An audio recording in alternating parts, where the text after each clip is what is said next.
Finally, break time. How goes it? I've had a nice uptick in sales recently, which means more people sending emails with questions and concerns and complaints. Well, yeah, you worked your ass off since summer started. You must have done like 5 new paintings. Only 4. I'm trying a new art style, doing some more realistic portraits and naturalism with my usual abstractionist styles. It's good, but it's slowing me down. I don't know what any of that means, but was that the one with like, there's this woman's face coming out of the water, like right under the surface with those like fish and lilies swimming around, and like the lighting and the colors were doing weird things? Yes. Oh, cool. They look awesome. And they're selling well, too. I might have to make this a permanent thing. You! Me? Do you recognize me? Vaguely. I meet a lot of people for my job. My son Josh was in your class this year. Ah, yes, you were at his parent-teacher conference. And you clearly didn't listen to me then. Ma'am, tone it down. Shut up, I'm not talking to you. Don't talk to my partner that way. And is this really a conversation you want to have in public? Well, clearly it's not happening anywhere else. Ever since the grades came out, I've been calling and emailing everyone in that damn school, and nobody has done anything. I want to know why you failed my baby boy. Josh's poor grade is a result of his own lack of effort. He is a deep, sensitive soul. You're not even trying to understand him. I don't grade on technique or outcome. I grade on effort. It's the only ethical way to grade something as subjective as art. Josh, unfortunately, refused to put any effort in. Every assignment I gave him, he turned them in late, did not study any of the concepts or practice the techniques that I taught, and when I attempted to ask him and you multiple times if there were any issues I needed to be aware of, be they mental health, home life, or something else, both of you insulted and yelled at me. Because you were being rude. In Josh's exact words, art is a waste of time and you're a waste of space, Miss Nicole. I'm not the one being rude. He was just being honest. I mean, no offense, but who wants to be an art teacher? You don't contribute anything to society.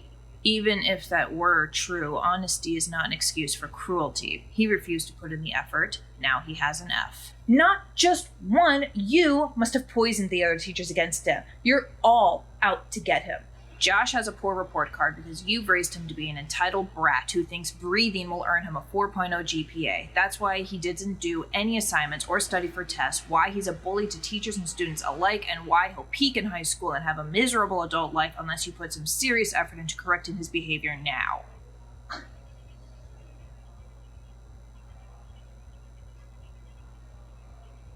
Just being honest. I'm going to call the principal, the superintendent, everyone on the school board. Go ahead. It's summer, I am off hours, and Josh is no longer my student or concern. Have a good day. I have never been more attracted to you than I am right now. How much time do you have left on your break? 20 minutes, which is more than enough time. Jennifer Charles? Fuck. Who's that? I'm Margaret, JC's aunt. I was hoping to speak to them about a family matter. I haven't seen you in so long. You're a baker now? Kitchen manager. What do you want? Do I need an excuse to visit my What's the non-binary term for nephew? Nibbling. And you only ever visit me when you want something. May we speak alone?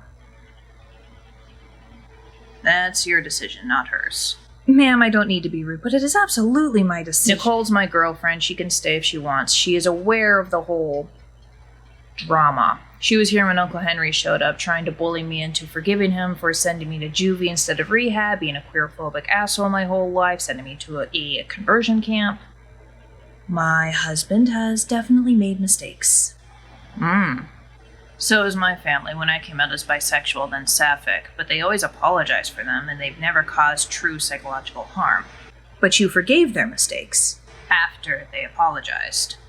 Well, my husband is a loving but very proud man, and the last few years have been harsh.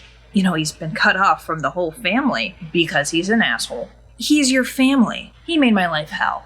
Don't you think you're being a little dramatic? Why are you here? Your cousin's getting married. We're starting to send out invitations, and most of your immediate family have made it quite clear that they will not attend unless you do.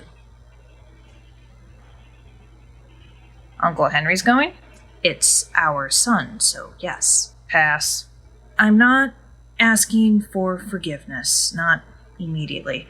But Henry has agreed to stay quiet about your life choices for the sake of family unity. Sake of public appearances. You guys just don't want to explain all this to friends and extended family who are out of the loop.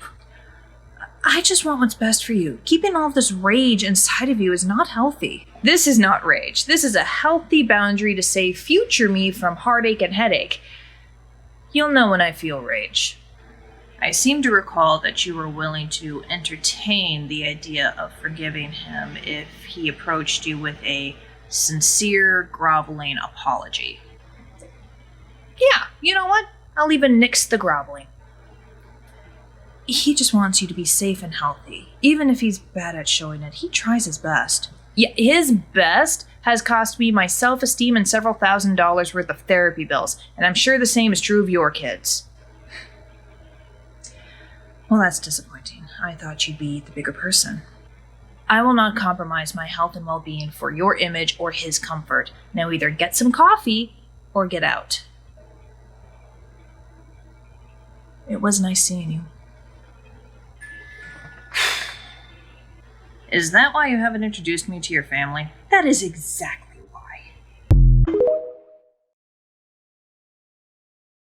You don't have to protect me. I'm a grown woman. I know. A grown, queer, autistic, thick, black woman who's a middle school teacher, witch, Buddhist, and has dealt with far worse than that. I know!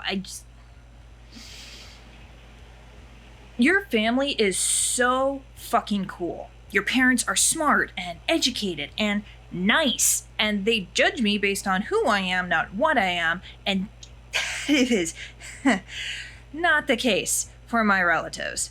Yeah, some of them are fine. My sister, at least. Yeah, that would be fine.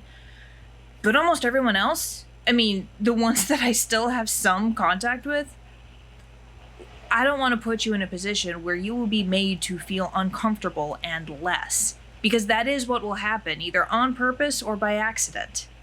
You can't just hide me from them. Assuming you and I stay together, I am going to meet them. I've already seen your Uncle Henry before we started dating. You can't tell me they're worse. They're not. Their queerphobia, sexism, racism, and ableism are all mild, but, still there. And I appreciate the warning. If you are no or low contact with them for your own mental health, I understand and respect your decision to stay away. But if any of them are in your life in any way, even a tiny piece of it, I need to meet them.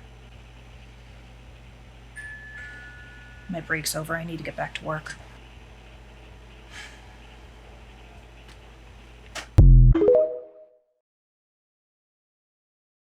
Hey, JC. Bob, I'll take a small iced coffee. Of course, I'll get that for you. Thanks. Oh, tip jar. Is Drek here? No, he doesn't work today. Total's on the screen. You okay? Fine.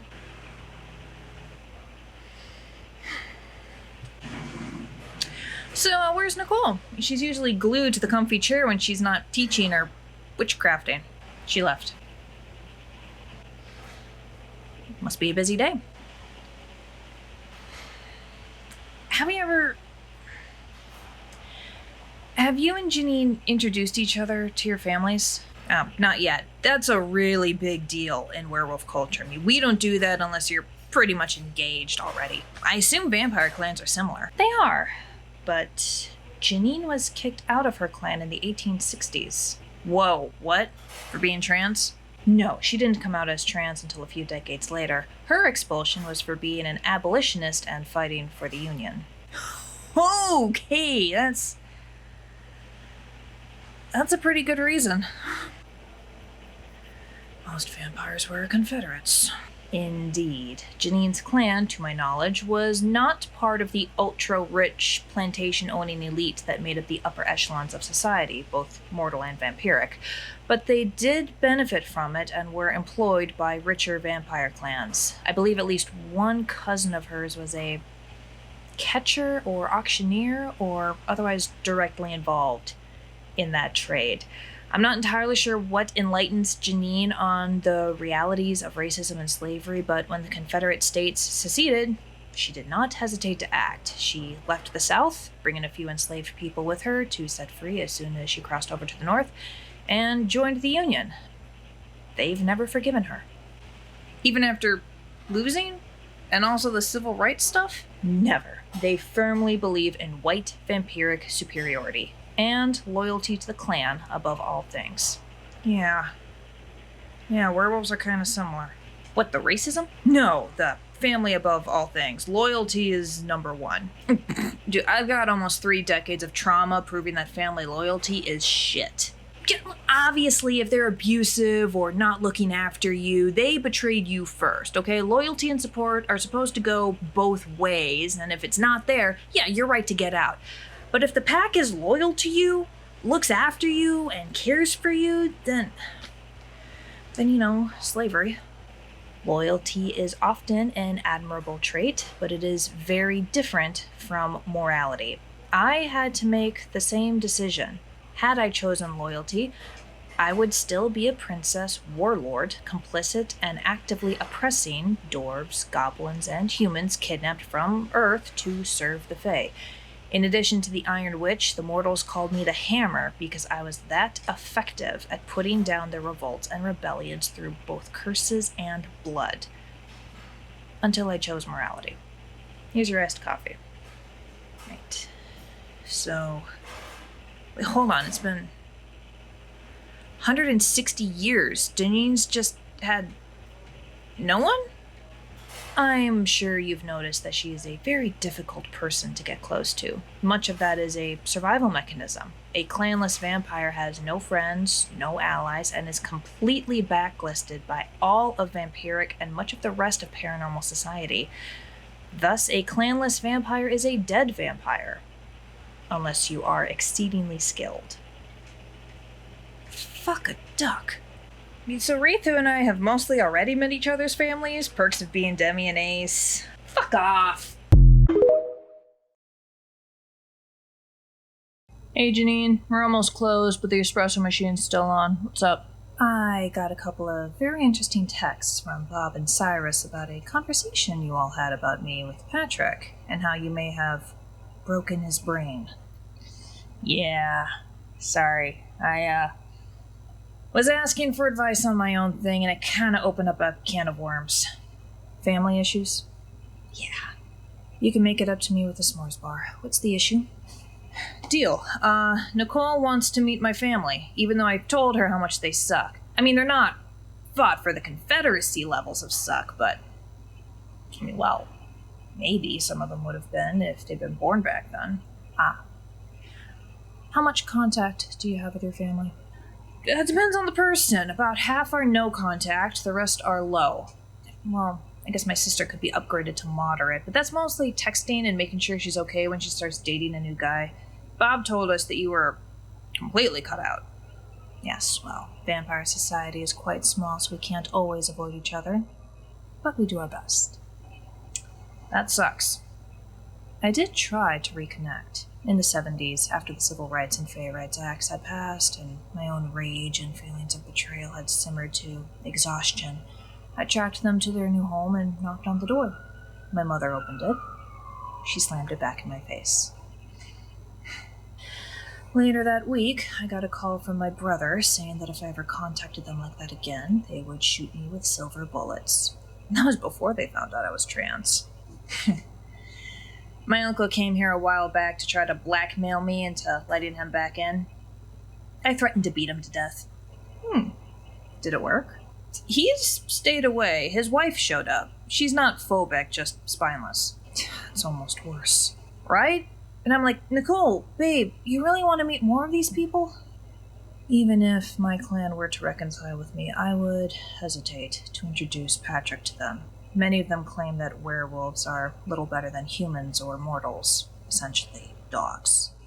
Honestly, I like dogs more than most people, so I can't really blame them. It's very odd being with someone who wants to stand by you at your worst, at your ugliest. When you've been alone for so long, beaten and belittled and shot at by people you thought were your friends, your family, having someone actually be in your corner feels like a trick, either by them or by the universe. And you can't help but wonder when they'll walk away. Will it be the nightmares, waking them in the middle of the night? Will it be the need for space after anything remotely emotional happens? Will it be because the birthday presents aren't good enough, or of the checkered past, or busy schedules? But then they do something worse than walk away. They stay. And you realize you are so broken that you don't know how to handle that. I think we both need to have some very uncomfortable conversations with our partners.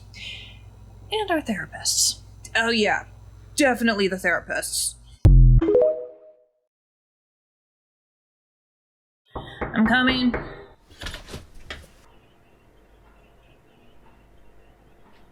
I brought apology donuts. Powdered sugar. Obviously. Very well.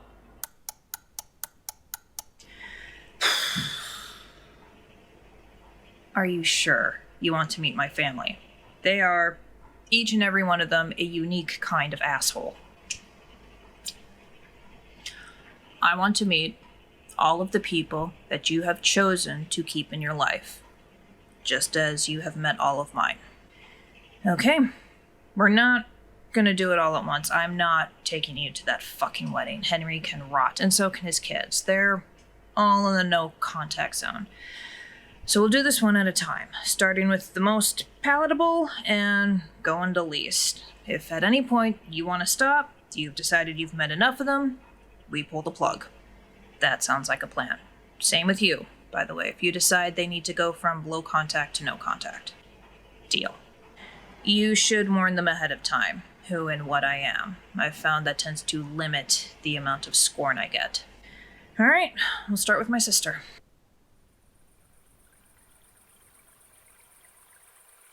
You chose the most romantic moonlit park for what I assume is going to be a very unromantic conversation. Fresh air helps me think.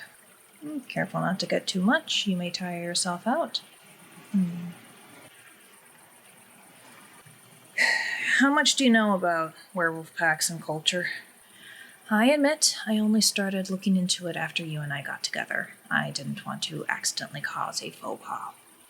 Well, total expulsion from a pack, the way you were from your clan. That is so rare. I mean, I can count on one hand all the people that I know that has happened to. And it's only used for the most heinous of crimes. Murder, rape, high treason. But you were doing the right thing. I did try, talking my family into seeing sense, get them to join the union with me. I've never been particularly persuasive. That's not your fault, okay? And neither is my freakout, by the way. This is definitely a Patrick problem, not a Janine problem, okay? I need to make that abundantly clear.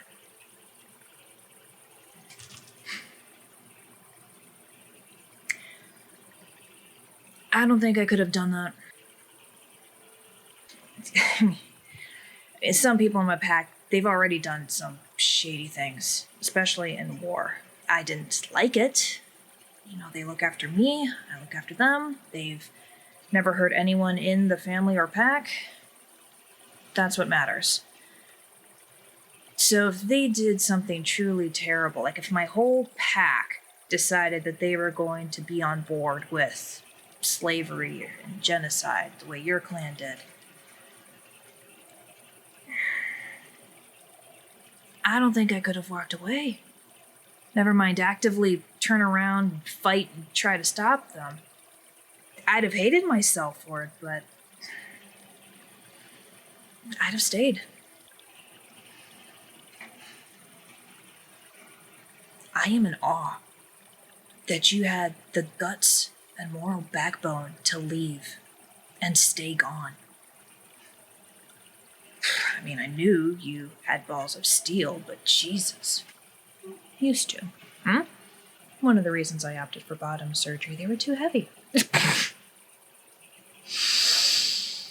That's terrible. Are we alright? Yeah. Dan, I think we'll be alright.